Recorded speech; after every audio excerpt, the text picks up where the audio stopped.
இந்த வெள்ளைக்கட்டி கொஞ்ச நாளாவே இந்த செல்லக்குட்டின்னு கூப்பிட்டுக்கிட்டு இருக்கு. அதாவது இன்னைக்கு மாடர்ன் ட்ரெஸ்ஸில் வந்து தமிழ்லேயே அதிகமாக பேசிச்சு. போன வாரம் தமிழ் பெண்ணா புடவையில் வந்து ஆங்கிலம் 50%, தமிழ் 50% அப்படி கலந்து பேசிச்சு. நான் தான் சொன்னேன், அழகிய தமிழ் மகளே, நல்லா தமிழ் பேசுகிற, இதுக்கு இடையில் ஆங்கிலத்தை ஏன் உள்ள சொருகிற? தமிழ் பேசு, தேவையான 1-2 ஆங்கிலம் பேசலாம், தப்பில்லை. நம் தமிழ் இருக்கும்போது இல்லாத போது வேறு இடத்துலேருந்து எடுப்போம். அதனால் இன்றைக்கி ஏறக்குறைய 90-90% தமிழ்லே பேசியிருக்க. உனக்கு என்னுடைய பாராட்டுக்கள். தமிழ் புடவையோடு வா, இன்னும் அழகாக இருப்ப. தமிழ் மகளாக, அழகிய மகளாக இருப்ப. இப்போ லீச் புக் சினிமா தயாரித்துள்ள லீச் நம்முடைய அனுப் ரத்னா ப்ரொடியூசர் அண்ட் ஹீரோ. அவர் கதாநாயகன் நடித்திருக்கார், அவர் தயார் பண்ணியிருக்கார். இசையமைப்பாளர் கிரண் ஜோஷி. 3 பாட்டு நல்லாவே இருந்தது, ரொம்ப நல்லா பண்ணியிருந்தார். நம்முடைய இந்த மேடையை அலங்கரித்தவர் நிஜாம், நடிகர், மிமிக்ரி ஆக்டர், இன்னும் பல்துறை கலைஞர். நிஜாம், நீங்கள் உண்மையிலே ஒரு பல்கலைக்கழகம். இது நிஜம், இது சத்தியம். ஏன்னா உருவம் தான் கொஞ்சம் பெருசாக இருக்குன்னு பார்த்தா உள்ள நிறைய வச்சிருக்கார். அதுதான் உருவமாக இருக்கு. நடிப்பு, பாடல், மிமிக்ரி எல்லாமே. இதில் இன்னொரு பெருமை என்னன்னா, இவங்க கேரளாவிலேருந்து தமிழ் சேர்த்து படம் எடுத்திருக்காங்க. கேரளா, தமிழ், கன்னடா, தெலுங்கு 3 மொழியில் ரிலீஸ் பண்ண போகிறாங்க. தமிழும் நம்பிக்கையோடு எடுத்திருக்காங்க, சிறப்பாக எடுத்திருக்காங்க, அழகாக எடுத்திருக்காங்க. ஒரு த்ரில்லர் ஸ்டோரி, அதை எப்படி அழகாக பண்ணணுமோ அதை பண்ணியிருக்காங்க. கேமரா, ரீ ரெக்கார்டிங் எல்லாமே நல்லா இருக்கு. இது எல்லாத்த விட கேரள சகோதரர்கள் இந்த மேடையில் தமிழ் பேசுனீங்களே, உங்கள் எல்லாருக்கும் என்னுடைய பாராட்டுக்கள். ஹீரோயினி அழகாக பேசு. நான் ஏதாவது தப்பு பேசுகிறதா மன்னிச்சுக்கன்னு கேட்டது. கடைசியில் நன்றி சொன்னேன், அந்த நன்றி தூய தமிழ். நிறைய நல்ல எல்லாருமே அழகாக பேசுகிறேன். ப்ரொடியூசரில், மியூசிக் டைரக்டர்லேருந்து, ஸ்டண்ட்டு நம்ம தம்பி, தமிழ் தம்பி, அவனை தைரியமாக கேரளா கூட்டு போய் படத்தை அழகாக ஸ்டண்ட்டு பண்ணி கொடுத்துருக்காரு. தமிழை நம்பி வந்தால் எந்த தப்புமே வராது, ஞாபகம் வச்சுக்க. தமிழர்களை நம்புவர்கள், தமிழர்கள் தான் அவங்க கெட்டு போவாங்க, ஆனால் அடுத்தவர்களை கெடுக்க மாட்டார்கள். ஆக இந்த தமிழ் படம் லீச் ரத்தத்தை உறிஞ்ச அட்டை, ஒரு அட்டை கிருமி இருக்கு இல்லையா, உடம்புல ஒட்டிச்சுன்னா இருக்க ரத்தத்தெல்லாம் உறிஞ்சிருமா. அதை போல இன்றைக்கு சமுதாயத்தில் உள்ள அரசியல்வாதிகள், அதிகாரிகள், பெரும் பெரும் கோட்டீஸ்வரர்கள் ஏழைகளின் ரத்தத்தை உறிஞ்சுகிறார்கள். ஏழைகளை ஏழைகளாக வைத்திருக்கிறார்கள். கோட்டீஸ்வரன் ஏறிக்கொண்டே போகிறான். இன்னைக்கு இந்தியாவில் இருக்க 3வது பணக்காரன் பார்த்தா, உலகத்திலே 3வது பணக்காரன் யாருன்னு பார்த்தா உங்களுக்கு தெரியும். நம்ம அரசியல் வேண்டாம், ஆனால் திட்டமிட்டு ஒரு குடும்பத்தையே உலக பணக்காரனாக்கி இருக்கிறாங்க. ஏழைகளை இன்னும் ஏழை ஆக்கிக்கிட்டே இருக்காங்க. ஆக இந்த அட்டை உறிஞ்ச ரத்தம் மாதிரிதான் ஏழைகள் 80 கோடி பேருக்கு உணவு 5 கிலோ அரிசி இனமா தரேன்றாங்க. ஏன் கொடுக்குற? 75 வருஷம் ஆச்சு சுதந்திரமாகி, இன்னும் ஏன் ஏழைக்கு 5 கிலோ கொடுக்குற? அவளோட உழைச்சி பிழைக்க வேலை வாய்ப்பு கொடுக்க வேண்டியதானே. வேலை செய்து பிழைக்கணுமே தவிர குடும்பத்தை காப்பாற்றணும்.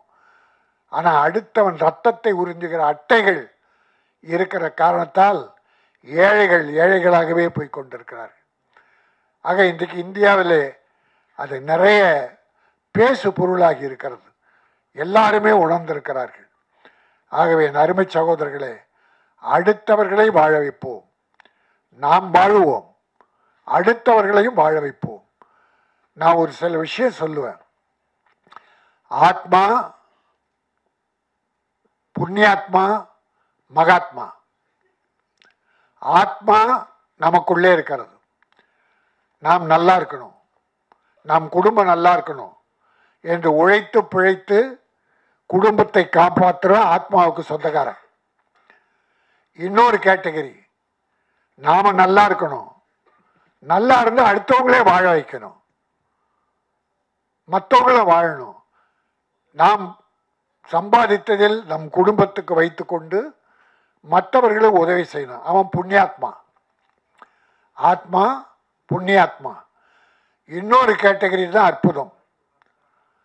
நான் வாழணும்னு அவசியம் இல்லை, என் குடும்பத்தை பற்றி எனக்கு கவலை இல்லை, ஆனால் பிறர் வாழ வேண்டும் அப்படி நினைக்கிற தெய்வங்கள் மகாத்மா.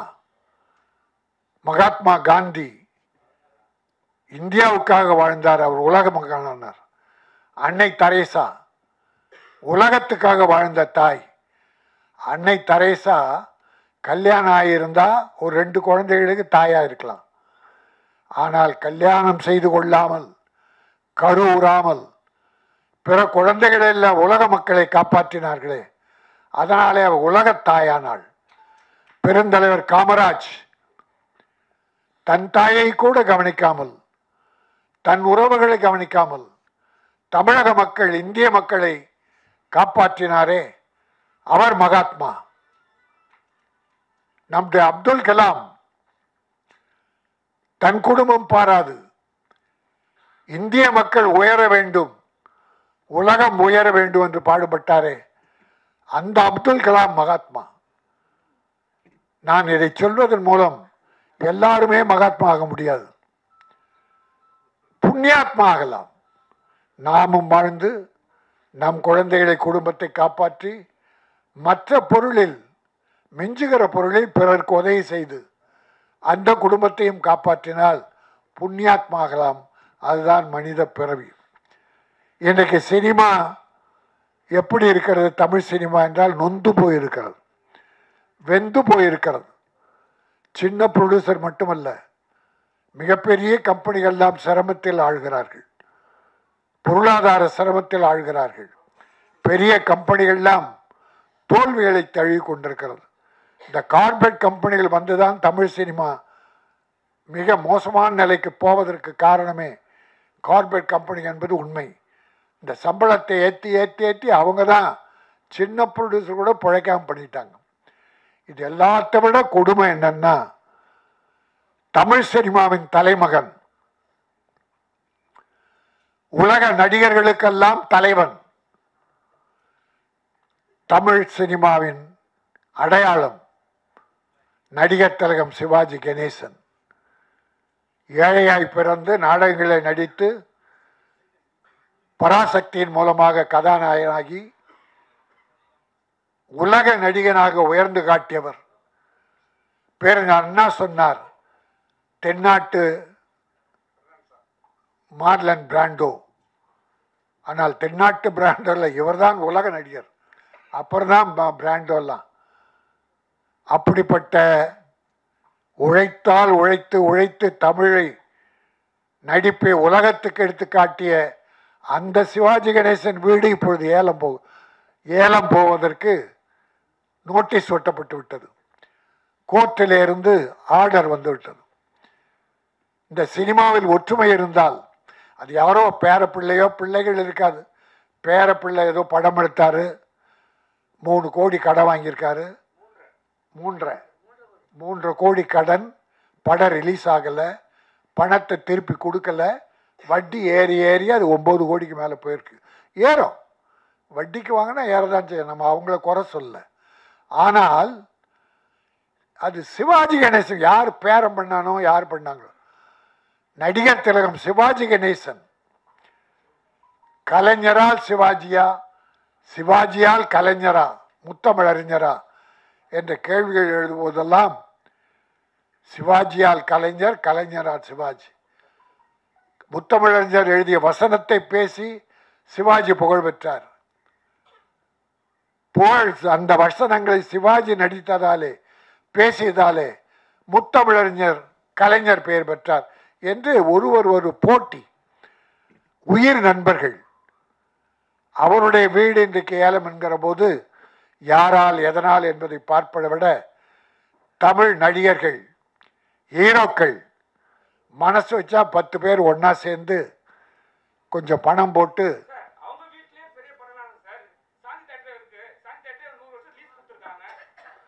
சாந்தி லீஸா இல்லை இல்லை நான் இல்லை இல்லை இல்லை இல்லை இல்லை தம்பி விளக்கம் சொல்கிறாரு, எனக்கு தெரியாது தம்பி, தப்பு இல்லை, இல்லை இருக்கட்டும், எனக்கு தெரியல. நான் ஒரு வேண்டுகோளாக வைக்கிறேன் சிவாஜிக்காக. அது என்ன வழி இருக்கும்? நான் என்ன சொல்கிறேன், மாண்புமிகு தமிழக முதல்வர் அவங்க அப்பா கலைஞர் தான் பீச்சில் அவருக்கு சிலை வைத்தார். பிறகு அதை நினைவு மண்டபம் அங்கே கொண்டு போய் கட்டினாங்க. அந்த குடும்பத்தில் பற்றுள்ள ஆட்சி நடக்குது. வழிமுறை சட்டம் சரியாக இருந்தா, முறை சரியாக இருந்தா, நம்முடைய நடிகர்களும் சிவாஜிக்காக இதில் யார் என்ன தப்பு பண்ணான்னு ஃபைனான்சியரை கூப்பிட்டு பேசுனா அவர் கூட நிறைய மட்டும் ஒத்துக்குவார். குறைச்சி ஒரு 10 பேர் சேர்ந்து முடிஞ்சா பண்ணலாம், இல்லை அவங்க சொத்து இருந்தா அதை விற்று கூட பண்ணலாம். எனக்கு தெரியல. வேண்டுகோள், ஒரு தமிழ் நடிகனுடைய குடும்பம் இன்றைக்கு ஏலம் விடப்பட்டு விட்டது. அது எனக்கு வருத்தமாக இருந்தது. அதை வேண்டுகோளாக வைத்தேன். நான் யாரையும் குறை சொல்ல, முடிந்தால் யாரால் முடியுமோ அவர்களாம் உதவி பண்ணுங்க. அந்த குடும்பத்து பிரச்சனையே எனக்கு தெரியாது. நான் படித்த செய்தி மனவேதனையாக இருந்தது. அதனால் யாராவது தமிழக அரசோ, தமிழ் சினிமா ஹீரோக்களோ, இல்லை நடிகர் சங்கமோ எல்லாரும் ஒன்றா சேர்ந்து ஏதாவது உதவி செய்து சிவாஜி சம்பாதி வீட்டை காப்பாற்றுங்கள். அவங்க பேர பிள்ளை அதை பற்றி இல்லை. பிரபு கூட நல்லா தான் இருக்கார், நிறைய படம் பண்ணிட்டு இருக்கார். அவர் ஒரு வேண்டுகோள் வச்சா கமலஹாசன் பண்ணலாம். அந்த குடும்பத்து மேலே அவ்வளோ பாசம் உள்ளவர். நடிகர் திலகத்தின் காலடியிலே கிடப்பார். ஒய்ஜி மகேந்திரனும் கமலஹாசனும், சூப்பர் ஸ்டார் ரஜினிகாந்த் சாரும், மற்ற விஜய், அஜித் எல்லாரும் சேர்ந்தா கூட காப்பாற்றிடலாம். எனக்கு என்ன வழின்னு தெரியல, என்ன சொல்கிறதுன்னு தெரியல. ஒன்றே ஒன்று வேண்டுகோளாக இதை வைக்கிறேன். யார் மேலேயும் நான் குறை சொல்ல வரல. இப்பொழுது இந்த படம் லீச் மிகப்பெரிய வெற்றி பெற்று மக்கள் மனதிலே ரீச் ஆக வேண்டும். இது ரீச் ஆகும். தமிழை நம்பி வந்திருக்கிறார்கள். தமிழர்கள் நம்பியவர்களை கைவிட மாட்டார்கள். ஆகவே என் அருமை தம்பி தயாரிப்பாளர், மியூசிக் டைரக்டர், நடிகர் நிஜாம், ஸ்டண்ட் நடிகர், டெக்னீஷியன்ஸ் எல்லோருமே மிக அற்புதமாக செய்திருக்கிறார்கள். படம் மிகச்சிறப்பாக இருக்கிறது. சின்ன படங்கள் இன்றைக்கு ஓடுகிறது, மக்கள் விரும்புகிறார்கள். பெரிய நடிகர்கள் நடித்த படம்லாம் 6 மாதத்தில் பார்த்தா காணாமல் போயிடுச்சு. சின்ன படங்கள் 10-15 படங்கள் இந்த ஆண்டிலே சென்ற ஆண்டு வெற்றி பெற்றிருக்கிறது.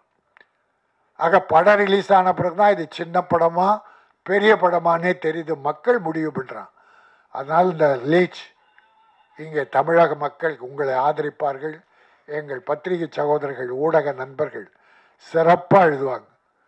ஒரு மதுரையில் ஒரு ஹோட்டலில் எழுதி போட்டிருந்தாங்க, ஒரு போர்டு எழுதி போட்டிருந்தாங்க,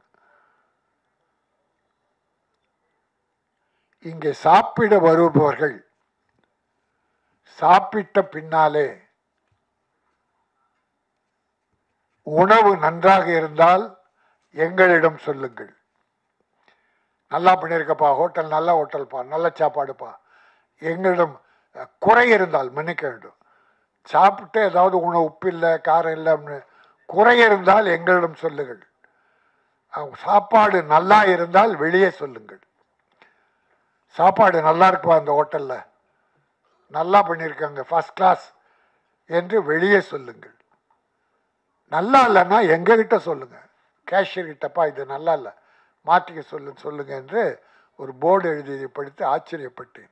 அதே போல் என் சகோதரர்களே, நல்லா இருக்கிறத கொஞ்சம் நல்லா எழுதுங்க.